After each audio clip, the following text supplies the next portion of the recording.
안녕하세요. 예전엔 정말 영화 속 얘기 같았던 스마트 안경. 이게 점점 우리 현실로 다가오고 있습니다. 특히 샤오미가 정말 흥미로운 제품들을 막 내놓으면서 이 분야의 판도를 좀 바꾸려는 것 같은데요. 오늘은 이 샤오미의 최신 스마트 안경 기술, 그리고 이게 우리에게 어떤 의미인지, 관련 기술 분석 자료랑 또 개인정보 보호에 대한 연구 논문을 바탕으로 한번 자세히 살펴보겠습니다. 네, 안녕하세요. 샤오미 행보가 주목받는 건 단순히 그냥 뭐 새 기기를 내놨다. 이걸 넘어서요. 우리가 정보를 얻고 또 소통하는 방식, 그 자체의 변화 가능성을 보여주기 때문이죠. 물론 뭐 이런 기술 발전은 항상 그 개인정보 보호라는 중요한 질문을 던지기도 하고요. 오늘 이 두 가지 측면, 그러니까 기술의 매력이랑 잠재적 위험을 좀 균형 있게 보려고 합니다. 네, 샤오미가 진짜 스마트 안경 시장에서 무섭게 치고 올라오는 것 같아요. 그 자료 보니까 강력한 경쟁자라고 하더라고요. 기존 안경 디자인은 거의 그대로 두면서 거기에 증강현실, AR이죠. 그리고 인공지능, AI를 결합하는 방식이고요.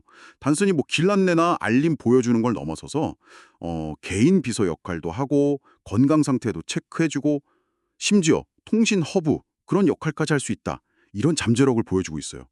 뭐 와이어리스 AR 글래스 디스커버리 에디션이나 아니면 곧 나올 AI 안경 이런 모델들이 대표적이겠죠? 아, 여기서 잠깐 그 AR하고 VR 차이 간단히만 짚고 갈까요? VR은 아예 그냥 다른 가상세계로 우리를 데려가는 거라면 AR은 지금 우리가 보는 이 현실 위에가가 디지털 정보를 이렇게 겹쳐서 보여주는 거잖아요. 샤오미는 그 와이어리스 AR 글래스 디스커버리 에디션 같은 데서 보면 이 두 기술의 장점을 좀 섞으려는 그런 시도를 하고 있어요. 그러니까 정보를 그냥 띄워주는 게 아니라 뭐 사용자가 손짓 같은 걸로 이렇게 조작할 수 있는 홀로그램을 보여준다든지 이런 경험은 그 마이크로 OLED 디스플레이 아주 선명한 화면이랑 또 음성이나 제스처로 안경을 제어하는 기술 이런 것 덕분에 가능해지는 거죠. 맞아요. 특히 그 경쟁 제품 메타레이벤하고 비교한 자료가 되게 흥미로웠는데요. 가격대는 뭐 $280 정도로 비슷하다고 하는데 샤오미가 주는 가치가 이게 만만치가 않아요. 예를 들면 그 모바일 결제 기능, 알리페이랑 연동해서 QR코드 스캔하고 음성으로 확인만 하면 끝. 와, 이거 진짜 편할 것 같지 않나요? 네, 맞습니다. 그게 아주 큰 차별점이죠. 그리고 단순 편의 기능뿐만 아니라 기술적인 부분에서도 차이가 좀 나요. 예를 들면 비디오 녹화 시간이 샤오미는 45분인데 메타는 한 3분 정도밖에 안 되거든요. 이건 뭐 배터리 효율이나 아니면 데이터를 처리하는 능력에서 샤오미가 좀 더 낫다 이렇게 볼 수 있는 부분이죠. 배터리 자체 사용 시간도 8.6시간 대 4시간이니까 거의 2대 차이가 나는 거고요. 아, 그리고 주변 발피에 따라서 렌즈 밝기 조절하는 전기 변색 기능 이것도 꽤 주목할 만해요. 아, 그렇군요. 뭐 12메가픽셀 카메라나 마이크 5개, 음성 비서 이런 건 비슷하다고 해도 말씀하신 결제 기능이나 녹화 시간, 배터리, 그리고 또 1일칭 시점 비디오 통화나 라이브 스트리밍 지원까지 한다고 하니까 확실히 샤오미 쪽이 기능적으로는 더 끌리네요. 샤오미가 보면 저가용 오디오 안경부터 이런 고급형 모델까지 시장을 되게 넓게 보려는 그런 전략도 좀 보이는 것 같고요. 네, 그리고 앞으로 나올 2025년형 AI 안경, 이거에 대한 기대도 상당히 큽니다. 이 안경은 LMM, 그러니까 거대 언어 모델을 기기 자체에서 처리한다고 해요. 이게 무슨 말이냐면 인터넷 연결 없이도 실시간 번역이나 주변 상황을 파악하는 그런 AI 기능이 훨씬 더 자연스러워질 수 있다는 거죠. 심지어는 뭐 감정 인식 같은 기능까지 들어갈 수도 있다. 이런 얘기가 나오고요. 샤오미는 스마트 안경을 그냥 재미있는 기기가 아니라 정말 스마트폰처럼 우리 일상에 꼭 필요한 도구, 더 나아가서는 메타버스로 가는 어떤 인터페이스, 뭐 이런 큰 그림을 그리고 있는 것 같아요. 그런데 말이죠. 이렇게 점점 더 똑똑해지고 우리 삶 깊숙이 들어오는 기술일수록 필연적으로 고민해야 할 지점이 생기잖아요. 바로 그 개인정보 보호 문제.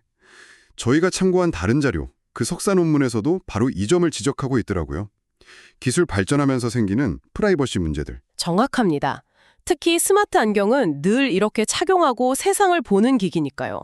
안경에 달린 카메라로 내가 원치 않는 녹화나 감시가 이뤄질 수도 있고 또 건강정보나 시선 추적 같은 그런 생체 데이터, 심지어 아까 잠깐 얘기했던 감정 정보까지 수집될 수 있다는 거.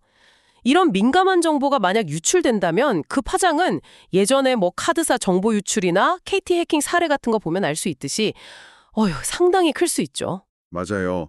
그 논문에서도 그런 사례들을 언급하면서 새로운 기술 환경에서는 정보 보호가 정말 중요하다. 이걸 강조하고 있더라고요.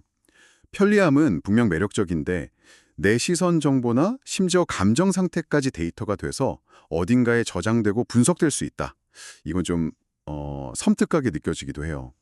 기술을 받아들이는 거랑 별개로 이 부분에 대한 사회적인 논의나 안전장치 마련이 정말 중요해 보입니다.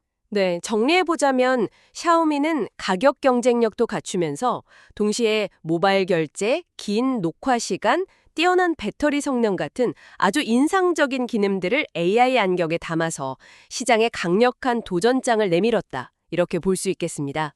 우리 일상생활을 바꿀 만한 잠재력이 충분히 엿보이죠. 하지만 이 모든 놀라운 기술과 편리함 뒤에는 우리의 사적인 정보가 과연 어떻게 다뤄질 것인가 하는 아주 중요한 질문이 따라붙는다는 점, 이걸 꼭 기억해야겠습니다. 그냥 동의 버튼 한번 누르는 것 이상의 고민이 필요한 시점인 것 같아요. 네, 그렇습니다. 기술이 발전하는 속도만큼이나 어쩌면 그 이상으로 그 기술을 어떻게 하면 안전하고 책임감 있게 사용할 것인가에 대한 우리 모두의 고민이 깊어져야 합니다. 여러분, 한번 상상해 보세요. 스마트 안경이 언젠가 스마트폰처럼 정말 필수가 되는 세상이 온다면 그때 사생활이라는 개념은 지금과 어떻게 달라져 있을까요? 어쩌면 이 기술 발전 속도에 발맞춰서 프라이버시에 대한 우리의 인식 그리고 사회적인 합의 자체를 새롭게 만들어가야 할지도 모릅니다. 이 질문을 오늘 한 번쯤 곱씹어 보시면 어떨까 싶습니다.